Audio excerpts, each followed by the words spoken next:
نحمده ونستعينه ونستغفره ونؤمن به ونتوكل عليه ونعوذ بالله من شرور أنفسنا ومن سيئات أعمالنا من يهده الله فلا مضل له ومن يضلله فلا هادي له وأشهد أن لا إله إلا الله وحده لا شريك له وأشهد أن محمدا عبده ورسوله أعوذ بالله من الشيطان الرجيم بسم الله الرحمن الرحيم يا أيها الذين آمنوا اتقوا الله حق تقاته ولا تموتن إلا وأنتم مسلمون يا أيها الناس اتقوا ربكم الذي خلقكم من نفس واحدة وخلق منها زوجها وبث منهما رجالا كثيرا ونساء واتقوا الله الذي تساءلون به والأرحام إن الله كان عليكم رقيبا يا أيها الذين آمنوا اتقوا الله وقولوا قولا سديدا يصلح لكم أعمالكم ويغفر لكم ذنوبكم ومن يطع الله ورسوله فقد فاز فوزا عظيما أما بعد فإن خير الحديث كتاب الله وخير الهدي هدي محمد صلى الله عليه وسلم وشر الأمور محدثاتها وكل محدثة بدعة وكل بدعة ضلالة وكل ضلالة في النار. أعوذ بالله من الشيطان الرجيم بسم الله الرحمن الرحيم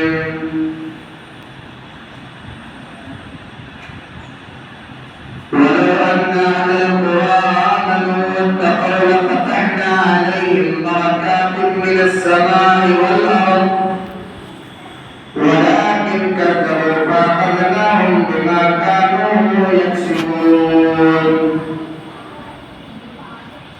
محترم حاضرین جمعہ، مسجد کے اندر تشریف فرما محترم بزرگوں، نوجوان بھائیوں، اسلامی ماں اور بہنوں پیارے بچوں، اللہ رب العالمین کی توفیق اس کے فضل و کرم سے آج آپ لوگوں کے درمیان حاضر ہونے کا موقع ملا۔ دعا ہے کہ اللہ رب العالمین آج کے اس خطبہ جمعہ میں جو باتیں آپ تک پہنچائی جائے، اللہ تعالیٰ ہم سب کو اور سب باتوں پر عمل کرنے کی توفیق عطا فرما، آمین۔ میرے بھائیو، جو وقت جو لمحہ ہم سے دن بدن گزرتا ہوا چلا جا رہا ہے،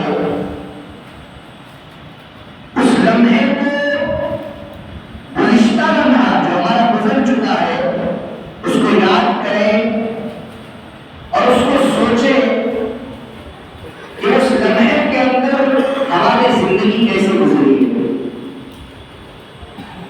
آپ نبی اکرم جناب محمد رسول اللہ صلی اللہ علیہ وسلم کی زندگی کا آپ جائزہ لیں، ان کی زندگی کے پہلے کا معاملہ کریں، 1450 سال پہلے کی تاریخ آپ اٹھا کر کے دیکھیں، کیا تاریخ تھی؟ کون سی ایسی برائی تھی، کون سی ایسی کمی تھی جو اس ماحول اور اس سماج میں پایا نہیں جاتا تھا؟ اگر ہم غور کریں تو اگر ہمارے درمیان کوئی معاملہ ہوتا ہے، کوئی مسئلہ ہوتا ہے، تو ان تمام چیزوں کا جڑ ہوتا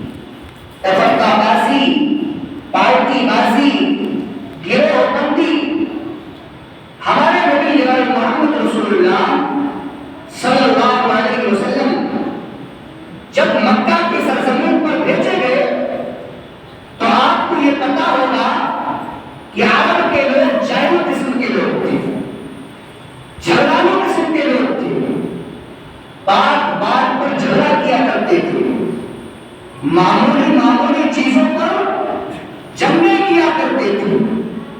اللہ رب العالمین نے اپنے حبیب کو بھیجا اور دشمنوں کو دوست بنا دیا، دشمنوں کو بھائی بھائی بنا دیا، اور قرآن مجید میں اللہ رب العالمین نے اس کا ذکر کیا، فرمایا وَاذْكُرُوا نِعْمَتَ اللَّهِ عَلَيْكُمْ إِذْ كُنتُمْ أَعْدَاءً فَأَلَّفَ بَيْنَ قُلُوبِكُمْ فَأَصْبَحْتُمْ بِنِعْمَتِهِ إِخْوَانًا۔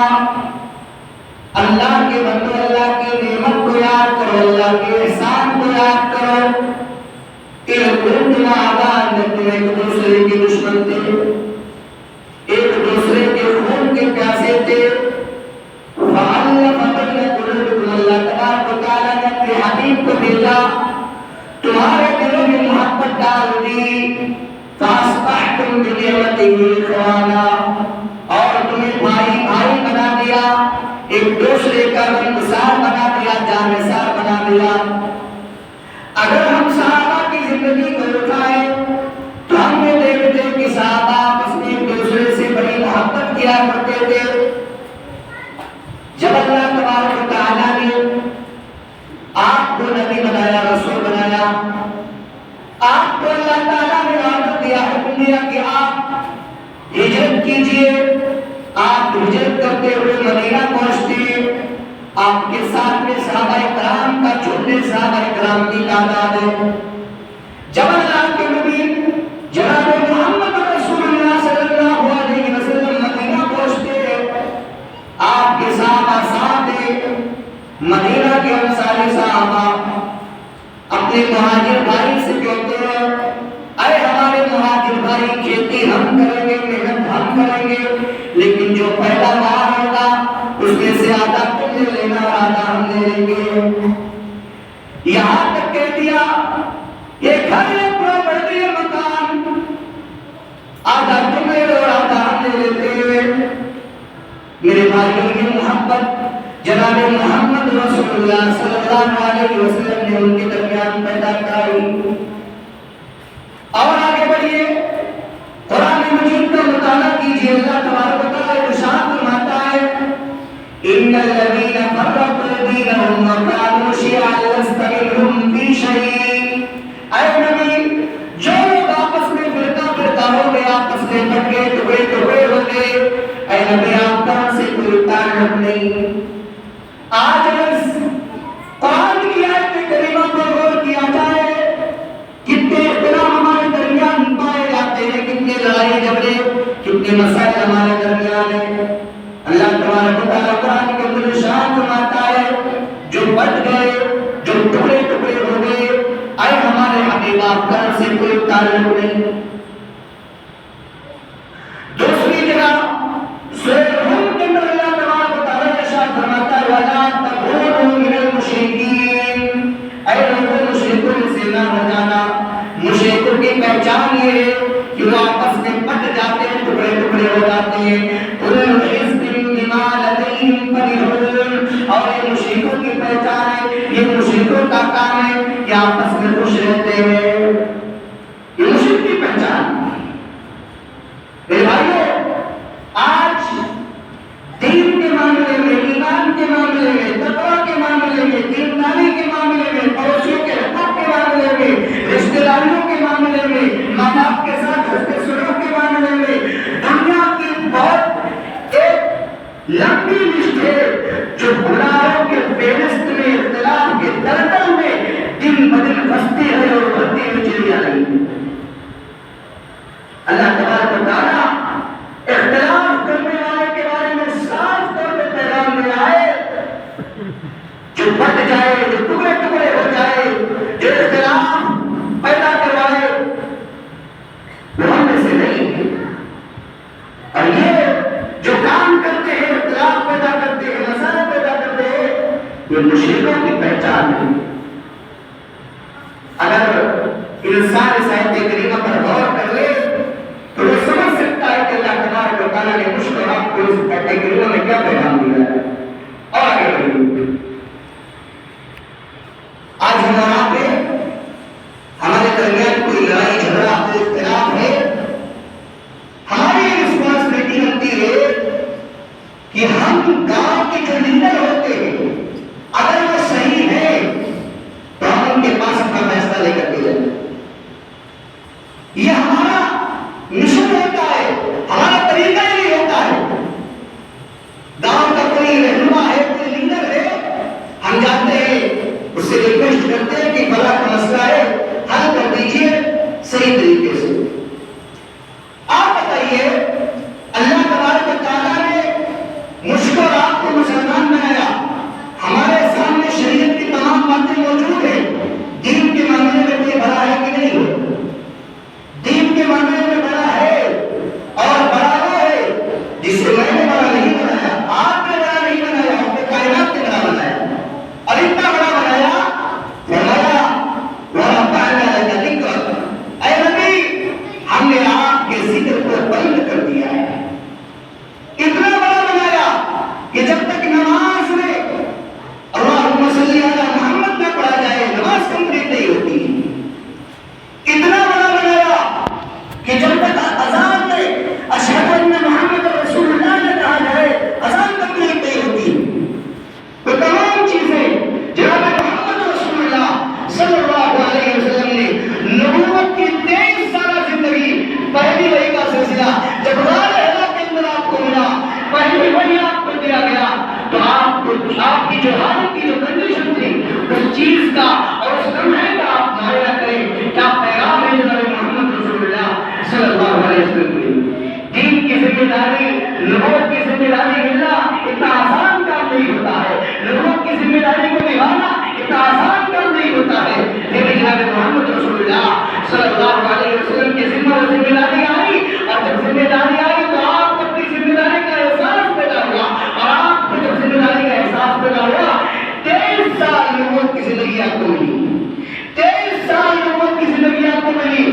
آج پوری دنیا کے اندر آپ دیکھیں کتاب و سنت کی جو باتیں ہو رہی ہیں، قرآن کی بہت ساری آیتوں کے جو معاملات ہوتے ہیں، جو علماء بیان کرتے ہیں، احادیث کی کتابیں یعنی مدرسوں میں پڑھائے جاتے ہیں، اور اللہ آپ کو درس دروس کے ذریعے بتاتے ہیں، اور منہج رسول سے جمعہ کے دن بھی آپ کو درس دیا جاتا ہے، پروگرام ہوتے ہیں، اجتماعات ہوتے ہیں، کانفرنسیں ہوتی ہیں، سیمینار ہوتے ہیں، بڑے بڑے لیول پر ایک اچھا خاصا پروگرام ہوتا ہے، ایک لمبی تعداد ہوتی ہے علماء کی جو وہاں مدعو کیے جاتے ہیں، وہ تمام چیزیں بیان کرتے ہیں، تو کس مناسبت سے بیان کرتے ہیں، یا تو آپ کے قرآن سے یا تو مصطفیٰ کے فرمان سے۔ وہ تمام چیزیں ہمارے سامنے ہیں، پھر بھی ہمارے درمیان اختلاف ہے۔ آؤ ذرا غور کرتے ہیں کہ اللہ کے نبی صلی اللہ علیہ وسلم کے دور میں جب اختلاف ہوا، جب لڑائی جھگڑا ہوا، جب فتنہ فساد ہوا، تو آپ نے یعنی صحابہ کرام نے کس کو اپنا پنچ بنایا، کس کے پاس اپنا فیصلہ لے کر گئے؟ آؤ سوال کرتے ہیں۔ ادھر نبی کا انتقال ہوا، صحابہ میں اختلاف ہو گیا کہ نبی کو دفن کہاں کیا جائے۔ کچھ صحابہ نے کہا جنت البقیع کے اندر دفن کیا جائے، کچھ صحابہ نے کہا خانہ کعبہ کے اندر دفن کیا جائے، کچھ صحابہ نے کہا بیت المقدس کے اندر دفن کیا جائے۔ الگ الگ رائے ہیں، الگ الگ مشورے ہیں۔ اما عائشہ کھڑی ہو گئی، حدیث پیش کرتی ہیں، میں نے اللہ کے نبی صلی اللہ علیہ وسلم کو فرماتے ہوئے سنا کہ نبی کا جہاں انتقال ہوتا ہے وہیں انہیں دفن کیا جاتا ہے۔ میرے بھائیو حدیث آ گئی، صحابہ کرام نے آگے کوئی جملہ نہیں بولا، انہوں نے اپنے آپ کو سر تسلیم خم کیا۔ نبی کی حدیث آ گئی ہے، اب مجھے آگے نہیں بولنا ہے۔ آج ہمارے سامنے بھی دین کے معاملات میں سے بہت ساری ایسی چیزیں ہیں ہمارے سامنے، قرآن کی آیتیں ہوتی ہیں، احادیث کے حوالے ہوتے ہیں، ہم جانتے ہیں، ہم سنتے ہیں، ہمارے کانوں میں آواز آتی ہے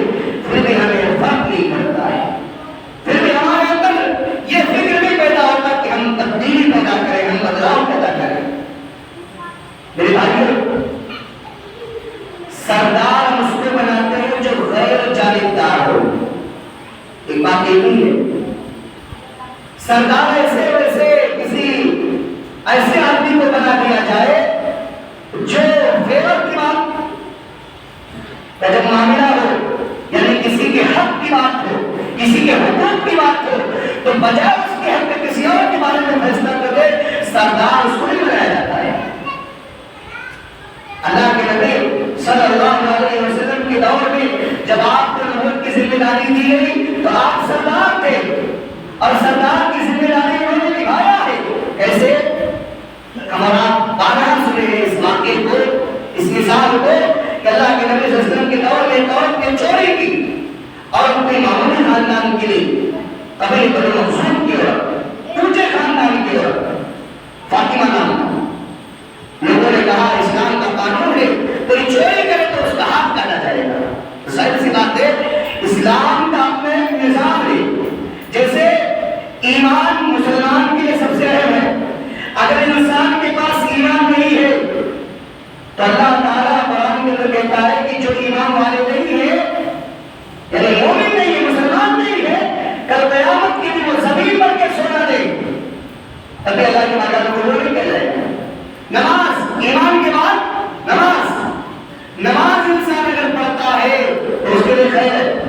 نماز اگر انسان نہیں پڑھتا ہے لاکھ کہے مومن ہے لیکن مسلمان کا شعور یہی ہے کہ وہ نماز کی پابندی کرے. اگر انسان نماز نہ پڑھے بولے میں مومن ہوں ایمان والا ہوں کہاں سے ایمان والا ہے کہاں سے مومن والا. تو یہ کہنے اور کرنے میں فرق ہوتا ہے. ضرورت ہے کہ ہم جو بولیں اس پر عمل کرنے کی کوشش کریں. اور آگے بڑھیے یہاں جو واقعہ بیان کرنے کا مقصد یہ ہے کہ اسلام کا قانون ہے کوئی چوری کرے تو اس کا ہاتھ کاٹا جائے گا. ایسے اللہ تعالیٰ نے جو اسلام کے اصول ہمیں سکھائے ہیں بتائے ہیں ان تمام چیزوں کے بارے میں بتایا ہے کہ اگر یہ نہیں کرو گے تو یہ سزا ہے. جیسے زنا کام کی سزا آج کل گاؤں گاؤں شکایتیں مولانا میرے گاؤں میں زنا کاری بڑھتی ہوئی چلی جا رہی ہے. اللہ نے قرآن کے اندر کیا کہا ہے وَلَا تَقْرَبُوا الزِّنَا إِنَّهُ كَانَ فَاحِشَةً. اے لوگوں زنا کے قریب نہیں جانا ہے. تو زنا کی سزا یہ ہے کہ اگر شادی شدہ زنا کرتا ہے چاہے مرد ہو یا عورت اگر شادی شدہ ہے تو پتھروں سے مار مار کے اس کو ختم کر دیا جائے ختم کر دیا جائے. یہ سزا اسلام کے اندر. لیکن اگر شادی شدہ نہیں ہے کمارا ہے چاہے لڑکی ہو یا لڑکا تو اس کو 100 کوڑے کی سزا دی جائے گی. اتنی واضح بات حدیث کے اندر موجود ہے.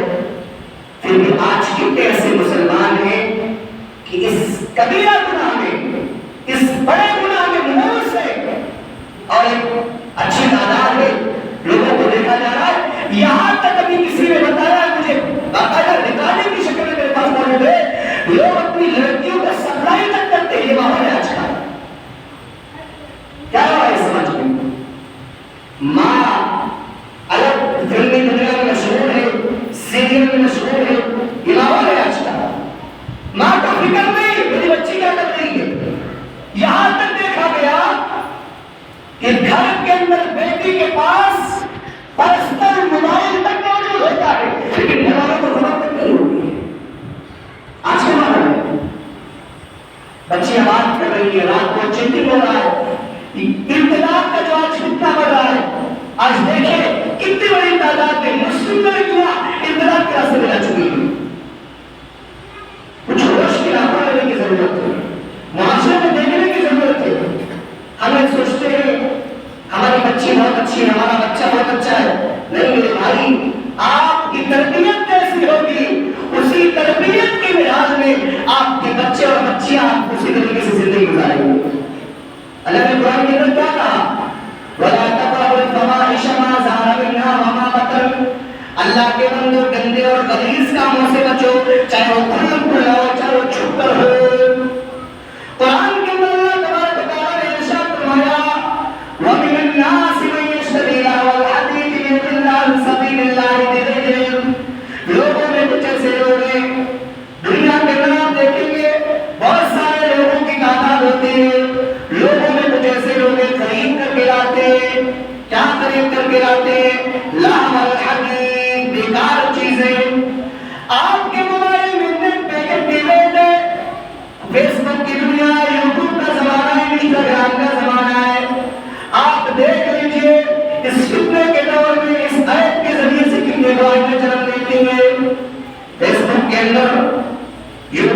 اندر اچھے اچھے ویڈیوز بھی موجود ہوتے ہیں لیکن غلط ویڈیوز بھی موجود ہوتے ہیں.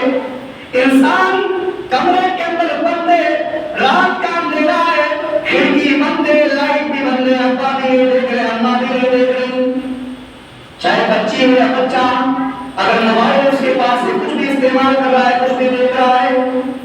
یہ آج کا ماحول ہے.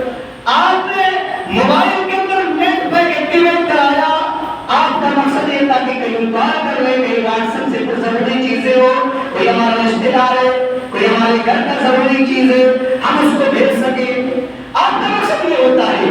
لیکن جب آپ کے موبائل میں نیٹ پیک ہوتا ہے تو معاشرے سے جو برائیاں ہیں اسی چیز کے ذریعے سے پنپتی ہیں.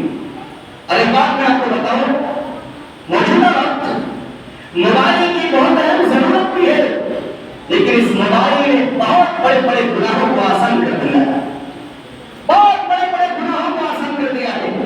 تو میرے بھائیوں, کہنے کا مطلب یہ ہے کہ ہماری زندگی کا جو شرعی ہونا چاہیے وہ اسلامی طریقے سے ہونا چاہیے, اس لیے اسلامی شعار کے مطابق ہونا چاہیے. اور آگے بڑھیے. جو مثال میں آپ کے سامنے رکھ رہا تھا کہ عورت کی چوری کی, تو اسلام کا قانون ہے کہ چوری کرے تو اس کا ہاتھ کاٹا جائے گا. والسارق والسارقة فاقطعوا أيديهما, چوری کرنے والا چاہے مرد ہو یا عورت, اس کا ہاتھ کاٹا جائے گا. قرآن کیا ہے؟ چوریاں آج دیکھیں کتنی بڑے پیمانے پر لوگ چوری کر رہے ہیں, مسلمان بھی چوری کر رہا ہے.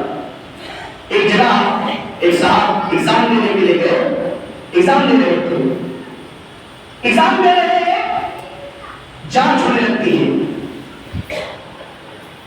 سامنے والے نے پوچھا تمہارے پاس کچھ ہے؟ تو ان کا یہ جملہ ہے, میں چور نہیں میں مسلمان ہوں. ان کا جملہ ہے, لگے گا چھوٹا جملہ ہے, لیکن جب جانچ پڑتال چالو ہے اور ان کے اوپر ڈاؤٹ کیا گیا کہ آپ کے پاس کچھ ہے, تو انہوں نے کہا کہ میں چور نہیں ہوں میں مسلمان ہوں. سامنے والا دنگ رہ گیا, فوراً پیچھے ہٹ جاتا ہے. تو میرے بھائیوں, مسلمان چوری کرے وہ تکلیف اور دکھ کی بات ہے اور شرم کی بات ہے. تو قرآن کے اندر اللہ تعالیٰ نے چوری کرنے والے کی سزا بتلائی. چوری کرنے والا چاہے مرد ہو یا عورت, اس کا ہاتھ کاٹا جائے گا.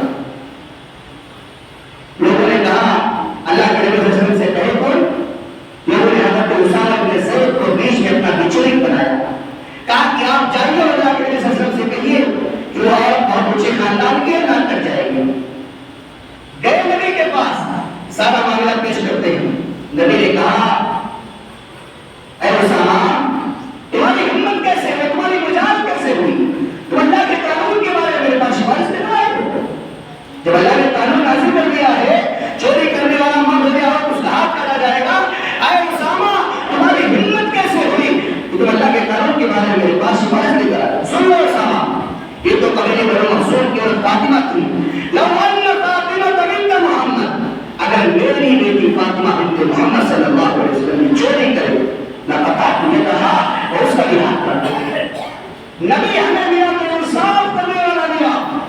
جاؤ, جتنے آپ کے درمیان اختلاف ہوئے ان اختلاف کا خاتمہ جناب محمد رسول اللہ صلی اللہ علیہ وسلم کی سیرت کے اندر موجود ہے.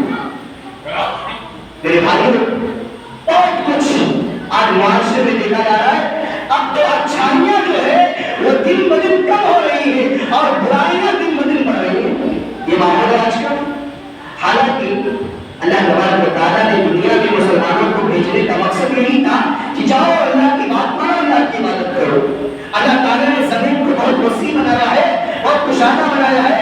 اللہ نے یہاں تک کہا ہے کہ آج جمعہ کا دن ہے, آپ جمعہ کی نماز پڑھیے, جمعہ کا خطبہ سنیے, جمعہ کی نماز ادا کیجیے, سنت پڑھ لیجیے, اور جب آپ نماز سے فارغ ہو جائیے فانتشروا, زمین کے اندر بڑھ جائیے, یعنی اپنے کاروبار میں, اپنے بزنس میں لگ جائیے. یہ اللہ کا پیغام ہے, قرآن کا پیغام. تو میرے بھائیوں, ہمیں اور آپ کو سوچنے اور سمجھنے کی ضرورت ہے کہ آج معاشرے کے اندر کیا ہو رہا ہے, کیا کرنا چاہیے اور کیسے ہمیں رہنا چاہیے.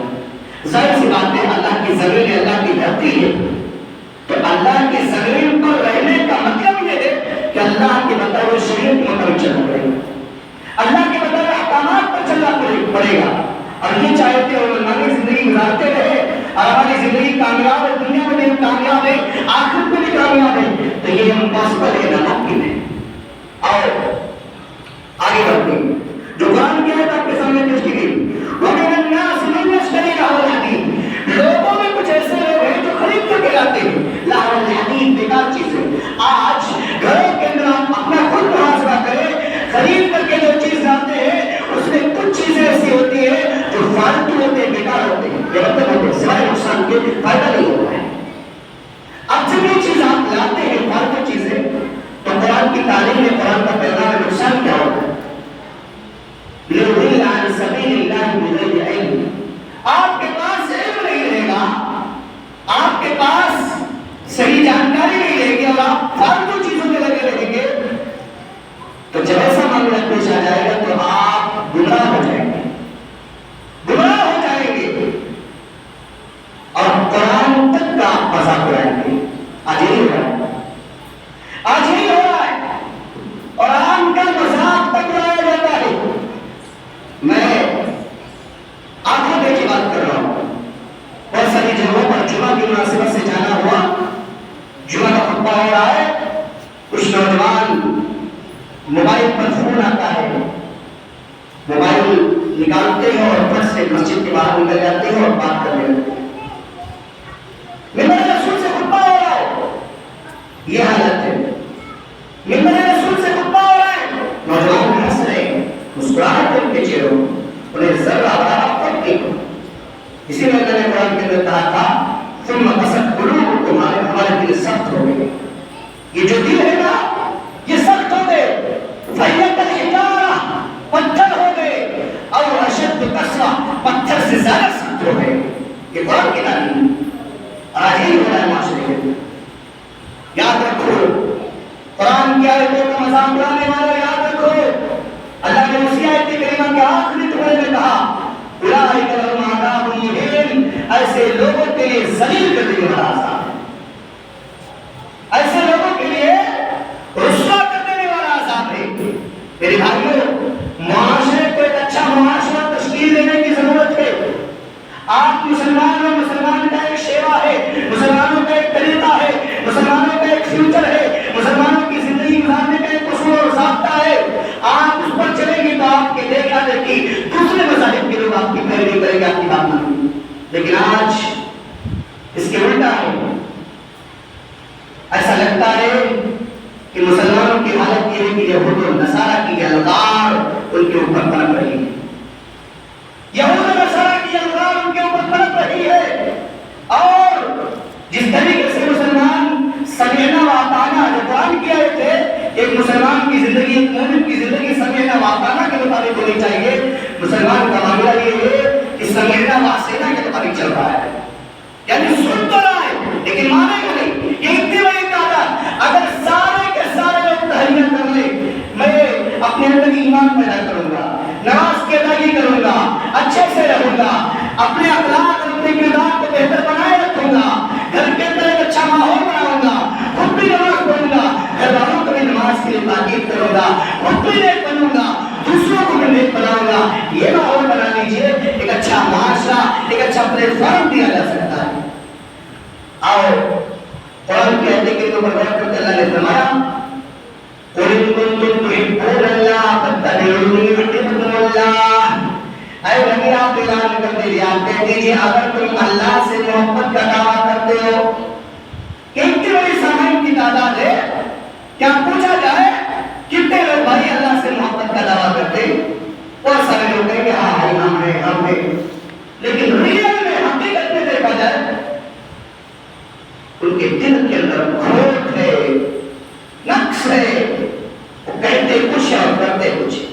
تو اللہ کا کہنا ہے اگر تم اللہ سے محبت کا دعویٰ کرتے ہو, دعویٰ کرنے والے سنو, قرآن کیا ہے کہ فَاتَّبِعُونِي, تو تم نبی کی اتباع کرو, تم رسول کی اتباع کرو.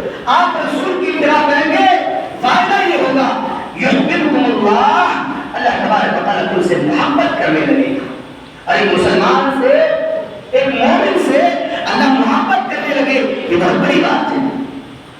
وَيَغْفِرْ لَكُمْ ذُنُوبَكُمْ, اور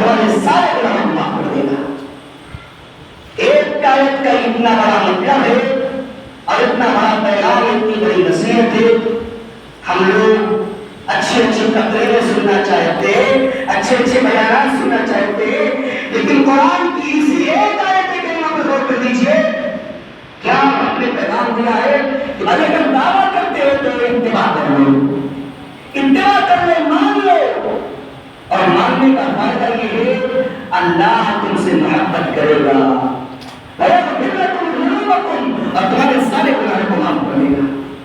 میرے بھائیو، ہم لوگ تقریر سناتے ہیں یا سنتے ہیں یا آپ لوگ سنتے ہو، ان تمام کے بیان کرنے کا ایک مطلب ہوتا ہے، ایک مقصد ہوتا ہے۔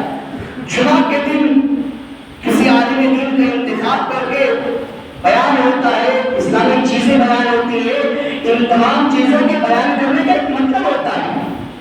آپ کو سمجھنے کی ضرورت ہے، آپ سنتے ہو تو سمجھنے کے ساتھ ساتھ عمل کرنے کی ضرورت ہے، اصلاح کرنے کی ضرورت ہے۔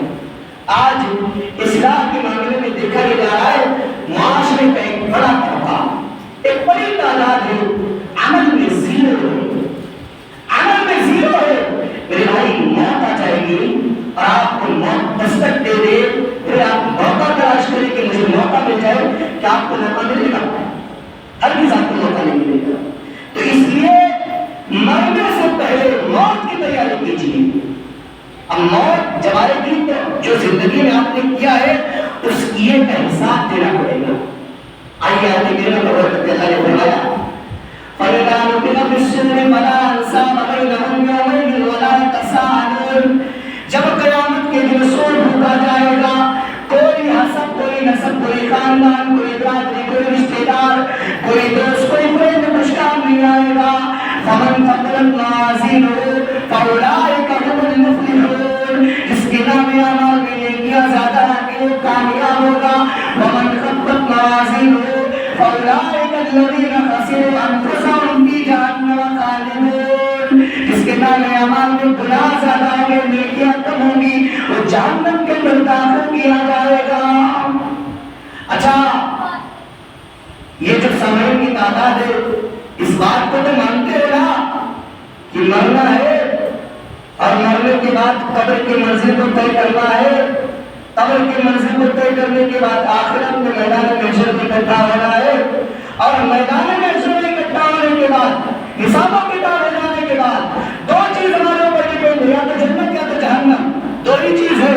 یہ تو سب مانتے ہیں، جو ایمان والا ہے، جو مسلمان ہے، تو سب مانتے ہیں۔ اب آپ سوچو، آپ غور کرو کہ دنیا میں ہو، آپ کی زندگی کیسے گزر رہی ہے، اچھی یا خراب؟ آپ کی زندگی شریعت کے مطابق چل رہی ہے یا منمانی چل رہی ہے؟ اگر شریعت کے مطابق چل رہی ہے تو آپ جنتی ہیں، منمانی چل رہی ہے تو آپ موت کر لیجیے، آپ کے لیے سزا ہے جہنم جیسی سزا اللہ تبارک و تعالیٰ نے اپنے بندوں کے تیار کر رکھا ہے۔ اور یہی چیز آیت کریمہ کے آگے جملے پر ہے، اللہ نے فرمایا أَلَمْ تَكُنْ آيَاتِي تُتْلَىٰ عَلَيْكُمْ، میرے بندے جب سارے معاملات سے فارغ ہو جائیں گے اور حشر کے میدان میں اکٹھا کیے جائیں گے، میں وہاں اپنے بندوں سے پوچھوں گا۔ اللہ تبارک و تعالیٰ کا فرمان ہے، آیت کریمہ اس بات پر دلالت کرتی ہے، أَلَمْ تَكُنْ آيَاتِي تُتْلَىٰ عَلَيْكُمْ، میرے بندے بتا کہ تیرے پاس ہماری آیات نہیں آئی تھی، کیا آپ کا قرآن نہیں ہے، تاکہ مصطفیٰ کا فرمان نہیں ہے؟ اللہ خود آگے بتا رہا ہے فَكُنْتُمْ بِهَا تُكَذِّبُونَ، تم نے میری باتوں کو جھٹلایا، تم نے میری باتوں کو مانا۔ آج نہیں ہو رہا ہے، آج نہیں ہو رہا ہے، تقریر ہو رہی ہے، بیانات ہو رہے ہیں، درس دروس ہو رہے ہیں، لیکن جھٹلانے میں لوگ آگے ہیں، ماننے میں نمبر ون نہیں ہے۔ یہ معاملہ ہے آج۔ تو جو مجرم اور نافرمان قسم کے لوگ رہیں گے، کہیں گے قالوا ربنا غلبت علينا شقوتنا وكنا قوما ضالين، اے اللہ ہماری بدنصیبی ہے، ہماری بدقسمتی ہے اور یہ چیز ہمارے اوپر غالب بھی آ چکی ہے، وكنا قوما ضالين، اے اللہ ہم گمراہ ہو گئے تھے، بھٹکتے رہتے۔ قرآن کی ایک ایک آیت آپ دیکھیں کتنا عبرت کا مقام رکھتی ہے، کہ یہ ہمارے آپ کے نصیحت کے لیے کافی نہیں، نصیحت کے لیے کافی ہے، شرط یہ ہے کہ ہم سن تو رہے ہیں، سمجھنے کی کوشش کریں۔ جہنمی کہیں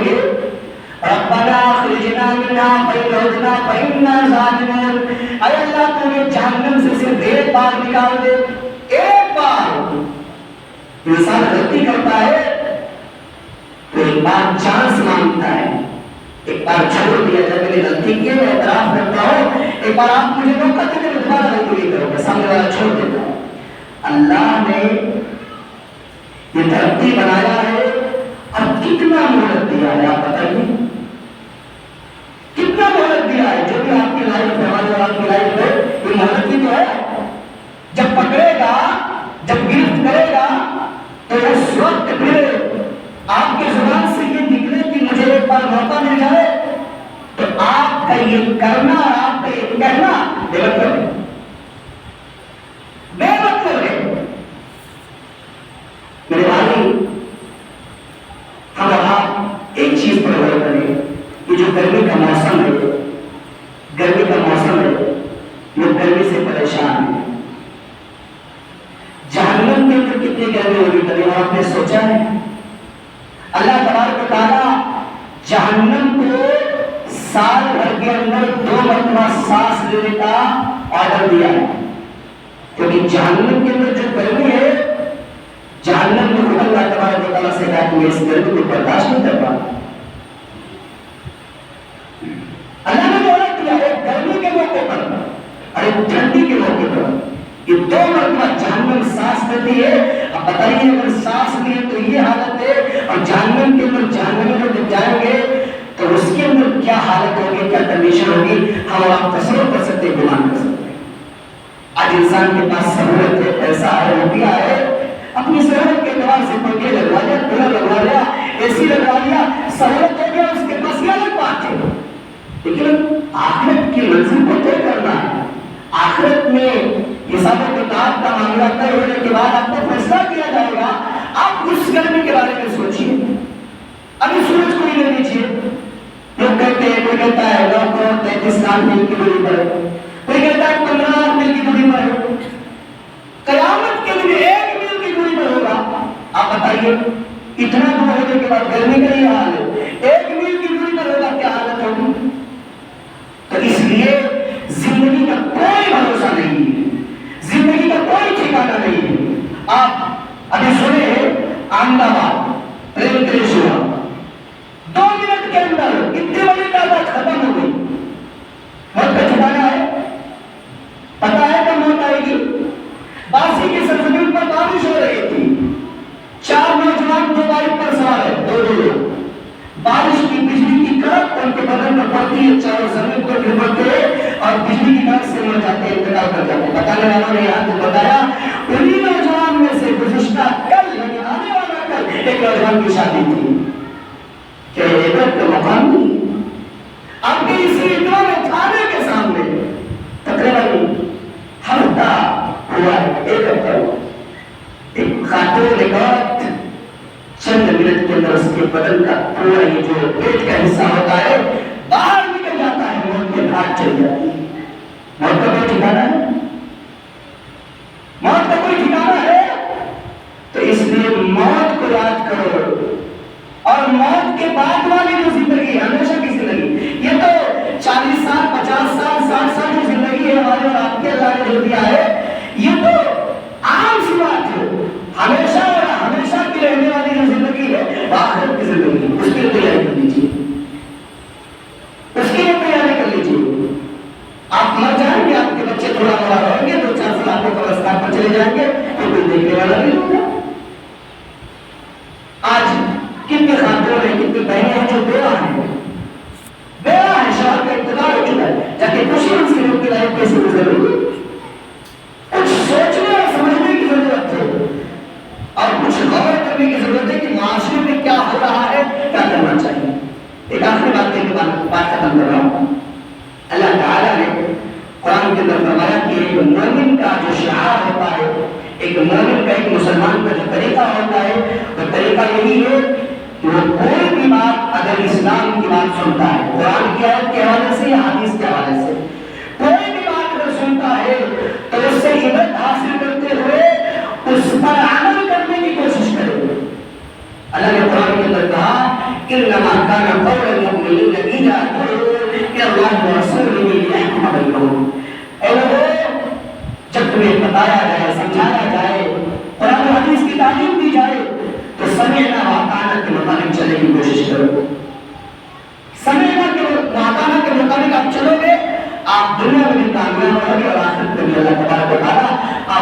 عنایت کرے گا۔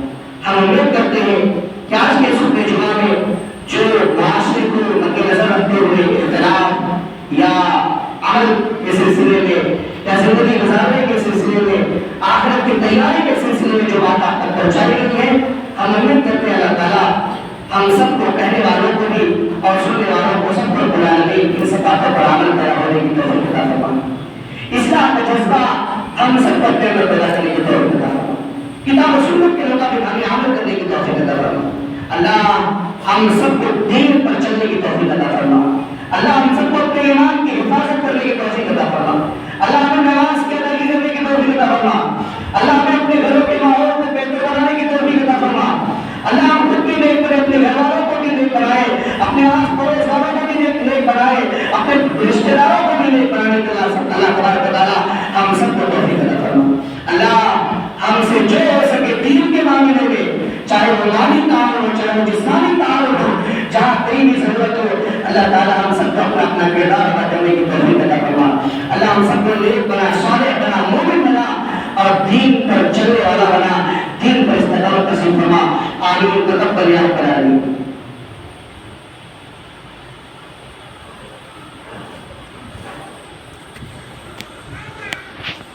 بسم اللہ والحمد للہ والصلاة والسلام علی رسول اللہ، اما بعد۔